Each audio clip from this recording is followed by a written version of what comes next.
એ વાત કરીએ આજના ટોપ બ્રોકરેજ રિપોર્ટ ઉપર. દિવસ છે ગુરુવારનો. સેન્સેક્સની વીકલી એક્સપાયરી.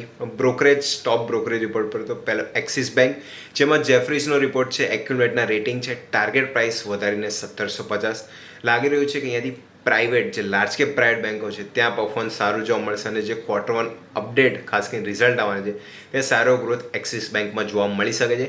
નેક્સ્ટ રિપોર્ટ આવેલો છે જે છે ફિનિક્સ મિલ્સ ઉપર. ત્યાં છે આપણે બ્રોકરેજ રિપોર્ટ કે જેમાં એ કહી રહ્યા છે કે HSBCનો રિપોર્ટ છે. એક્યુરેટના રેટિંગ છે. ટાર્ગેટ પ્રાઇસ અહીંયા બી વધારી દીધી છે. 2330ના ટાર્ગેટ આપ્યા છે. કહી રહ્યા છે કન્ઝમ્પશન ગ્રોથ સારો રહ્યો. Q4 જે આપણે એમનું હતું કે રિયલ્ટી પેક્ટ માટે નવા પ્રોજેક્ટ્સના લીધે સારું જોવા મળ્યું હતું. તો Q1 કલેક્શન નવા પ્રોજેક્ટ લોન્ચીસનો બી સારો ફાયદો અહીંયાથી ફિનિક્સ મિલ્સમાં જોવા મળી શકે છે. તો આ બીજો રિપોર્ટ છે. અહીંયા બી ટાર્ગેટ પ્રાઇસ વધારી દીધા છે અને વધારીને રાખ્યા છે 2330 રૂપિયા. તો બે બ્રોકરેજ રિપોર્ટ છે આજના ટોપ બ્રોકરેજ.